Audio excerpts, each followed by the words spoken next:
Assalamualaikum warahmatullahi wabarakatuh. Waalaikumsalam warahmatullahi wabarakatuh. Innal hamdalillahi wa syukralah, la haula wala quwata illa billah.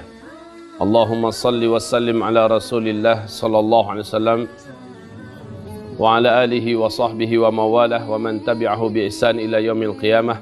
Allahumma la sahla illa ma ja'altahu sahla wa anta taj'alul hazana idza syi'ta sahla.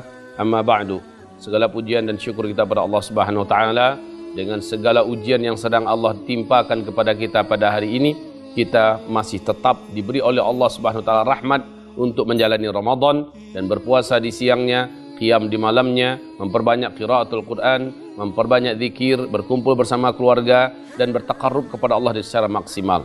Maka kita ucapkan alhamdulillah bi ni'matihi tatimmus salihah. Kemudian salawat dan salam kita untuk Rasulullah sallallahu alaihi wasallam dan seluruh keluarganya, seluruh sahabat-sahabatnya dan siapapun yang mengikutinya dengan ihsan sampai hari kiamat. Ada perkara yang sangat penting sekali mau saya sampaikan kepada kaum muslimin di seluruh dunia, khususnya orang-orang Islam yang beriman yang mengerti bahasa Indonesia. Yang pertama tentang gonjang-ganjing hantaman meteor di pertengahan Ramadan pada hari Jumat yang bertepatan dengan tanggal 15 untuk 1441 Hijriah ini, pas pertengahan Ramadan. Bahwa hantaman meteor itu akan menimbulkan dukhan. Sesungguhnya kejadian itu dengan izin Allah Subhanahu wa taala, saya meyakini tidak sekarang. Yang pertama, hadis itu adalah hadis yang dhaif jiddan, sangat lemah, dan juga menurut Ibnul Jauzi hadisnya adalah hadis palsu. Maka tidak pantas dan tidak boleh kita membangun akidah kita di atas dalil yang tidak jelas atau dalil yang dhaif. Syarat untuk mengambil keyakinan dan membina akidah itu adalah hadisnya wajib di atas sahih. Hadis sahih, hadis mutawatir. Dan apalagi kalau seandainya dalilnya jelas dari Al-Quran, maka sudah tidak ada yang perlu dikeragui lagi. Itu yang pertama. Yang kedua, syarat-syarat terjadinya hantaman besar. Yauma nabtishul arda yawma nabtishu batsyatal kubra. Pada hari kami hantam bumi ini dengan hantaman yang sangat besar. Itu bukan sekarang. Kenapa bukan sekarang? Karena ada beberapa syarat yang harus mendahuluinya. Ya, saya maksudkan syarat ini adalah beberapa kejadian yang terlebih dahulu harus mendahuluinya. Apa yang mendahuluinya? Pertama, dan ini penting sekali ya. Pertama, terjadi terlebih dahulu di mana uang yang dipakai di muka bumi ini bukan lagi uang kertas. Dan sekarang masih uang kertas yang dipakai. Maka berarti masa untuk hantaman besar itu dengan izin Allah dan menurut keyakinan saya bukan di zaman ini. Bukan pada masa ini, bukan besok maksud saya. Terus yang kedua, belum lagi terjadi penaklukan Masjidil Aqsa di Palestina. Karena ini juga adalah syarat di mana Masjidil Aqsa terlebih dahulu harus ditaklukkan. Ya, sementara sekarang Masjidil Aqsa masih dalam keadaan dikuasai oleh bangsa Yahudi yang mendirikan negara Israel di negeri jajahan Palestina. Dan yang ketiga, saudara-saudaraku yang kami muliakan, belum lagi muncul gunung emas dari dalam perut bumi Irak di atas aliran sungai Efrat. Kalau seandainya ini sudah muncul akan terjadilah perang besar. Karena kata Rasulullah, orang akan berangkat menuju ke sana. Setiap negara akan mengirimkan tentara-tentaranya dan berperang di sana, memperebutkan gunung emas itu. Ya. Nah, dalam kondisi perang, di samping ada perang-perang kecil yang terjadi di berbagai negara atau perang-perang lokal yang terjadi di seluruh kota-kota di negara-negara, maka ini juga belum wujud. Maka saudaraku yang kami muliakan, ini perkara-perkara besar. Yang pertama tadi, uang kertas masih dipakai. Yang kedua, Baitul Maqdis belum dibebaskan. Dan yang ketiga, gunung emas masih belum muncul dari dalam perut bumi Irak. Dan ditambah lagi yang keempat adalah pemanasan global dalam artian terjadinya kemarau yang super ekstrim dan kelaparan yang merata di seluruh dunia, di mana orang pada akhirnya menjadi brutal dan liar, jahat, itu tidak atau belum lagi pada masa ini. Baru percikan-percikannya baru nampak. Nah, saudara-saudaraku yang kami muliakan, melihat kepada banyak tanda-tanda yang belum terwujud, ya, ditambah dengan, ini yang paling penting juga, ditambah dengan gempa-gempa belum lagi terjadi di Arab Saudi dan kekacauan yang besar di tubuh keluarga kerajaan Arab Saudi memperebutkan kekuasaan juga belum wujud. Maka dengan ini Saya berharap kepanikan yang tidak perlu jangan terlalu di-expose, ya. Kepanikan yang juga tidak terlalu penting untuk diperturutkan. Tetapi ajakan kami mempersiapkan diri ini adalah tetap tidak bisa ditawar-tawar. Persiapkan diri, karena setiap persiapan yang kami anjurkan tidak pernah ada ruginya sedikit pun. Kita menganjurkan agar kalau seandainya ada uang, segeralah belikan kepada emas. Sudah beberapa tahun yang lalu saya menganjurkan demikian, dan ini tidak ada ruginya. Toh kapan-kapan kita perlu uang, kita masih bisa untuk menukarkannya. Dan justru emas juga makin lama makin tinggi harganya, dan sebentar lagi lihat, seluruh mata uang di muka bumi akan jatuh sejatuh-jatuhnya. Dan menyesallah orang-orang yang mempunyai simpanan berupa angka-angka digital. Yang kedua, saudara-saudaraku yang kami muliakan, kita masih bisa untuk merasakan hari-hari kita dalam suasana yang boleh dikatakan walaupun sudah dikepung oleh corona, ya, kita masih bisa merasakan di mana suasana kita, alhamdulillah, tidak sampai kepada tingkat kelaparan global, di mana itu adalah juga sesuatu yang mesti terlebih dahulu terjadi. Allahu a'lam.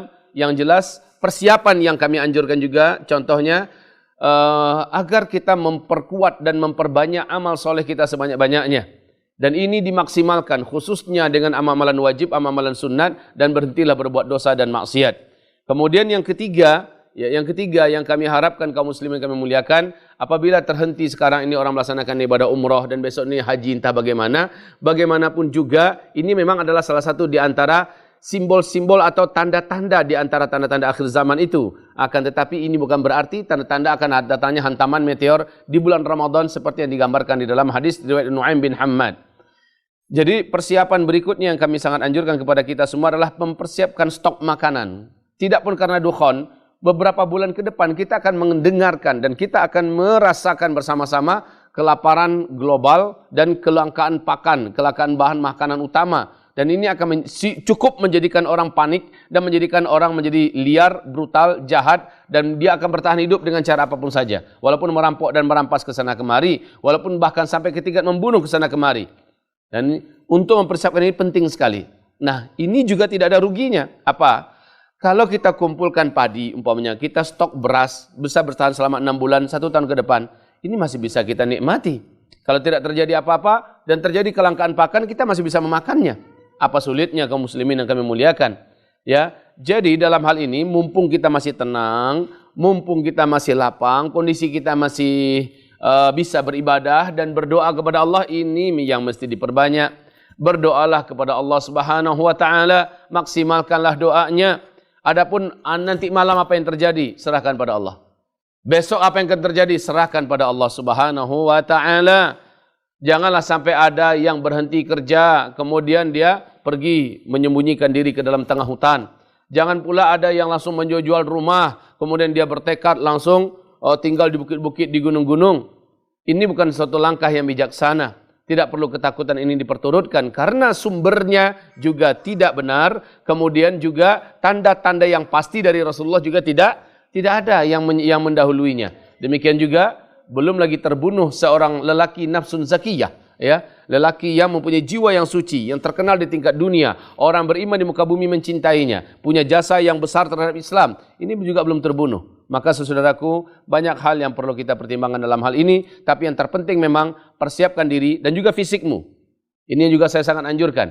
Fisik kita persiapkan sesehat-sehatnya fisik, seringan-ringannya fisik. Jadikanlah kita memiliki kemampuan bela diri dalam berbagai jenis senjata tangan kosong dan senjata tajam, ya.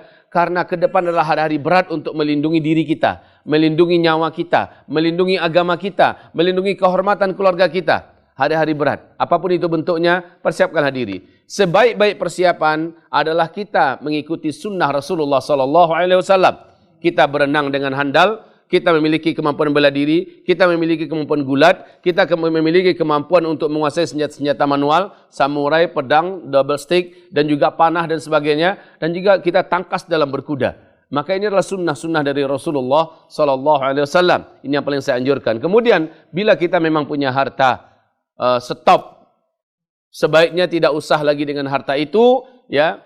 Kita membangun villa-villa mewah, ya, membangun rumah-rumah yang hanya orang-orang jahil saja yang layak membangunnya, ya. Kita cukup membangun rumah yang sederhana buat kita, dan perkuatlah agama Allah ini dengan harta kita. Sebagian harta kita simpankan kepada Allah Subhanahu wa taala. Ini lebih baik saudaraku. Semoga siapapun yang mendengarkan penyampaian ini dapat mengambil langkah-langkah yang pantas, langkah-langkah yang bijaksana, dan khususnya dalam menyikapi tanggal 15 Ramadan, hari Jumat besok hari. Namun sekali lagi, kalau ada yang ingin merapat, umpamanya saya ingin ada villa saya di atas Bukit Anu, ya sudahlah, pergi saja, niatkan ke sana untuk memperbanyak ibadah satu malam ini, kemudian juga merubah-rubah ganti-ganti suasana. Dan kalau seandainya memang ada kumpulan-kumpulan yang baik, silakan merapat ke sana, tetapi tidak dengan keyakinan bahwa besok terjadi hantaman meteor yang menimbulkan dukhon. Insyaallah tidak. Allahu a'lam. Kalau saya mengatakan peluangnya sangat kecil, ya sangat kecil. Kalau boleh dikatakan berapa persennya, 97%-nya adalah tidak terjadi, 3%-nya mungkin saja terjadi. Sekali lagi serahkan kepada Allah ilmunya. Amin ya rabbal alamin. Tapi mempersiapkan stok makanan di rumah untuk sekarang ini sudah harus. Dan hal ini jangan sampai ditunda-tunda. Sebab setelah ini kita memang akan menghadapi hari-hari di mana bumi mengalami kesulitan untuk mendapatkan makanan pokok karena kasus corona ini. Ya, jadi demikian saja yang dapat kami sampaikan di pagi hari ini untuk seluruh kaum muslimin. Ini adalah hari Kamis, tanggal 14 Ramadan ya, 14 Ramadan bertepatan dengan berapa Mei sekarang? 7 Mei. Ya, bertepatan dengan tanggal 7 Mei. Demikian dari saya, Ustaz Zulkifli Muhammad Ali, dan mudah-mudahan saya tidak bermaksud untuk menentang, memadamkan api dan cahaya dakwah dari teman-teman kami yang membahas masalah akhir zaman, tetapi rasanya ini perlu disampaikan juga agar memberikan ketenangan dan kemantapan hati kepada kaum muslimin, muslimat, mukminin dan mukminat di mana saja berada. Hayanallahu wa iyyakum wa tabarakallahu fina wa fikum, barakallahu ala jami'ina. Taqabbalallahu minna ya karim. Allahumma amin. Mari kita tutup dengan membaca doa kafaratul majlis. Subhanakallahumma wa bihamdika asyhadu an la ilaha illa anta astaghfiruka wa atubu ilaik. Wabillahi taufiq wal hidayah. Wassalamu alaikum warahmatullahi wabarakatuh.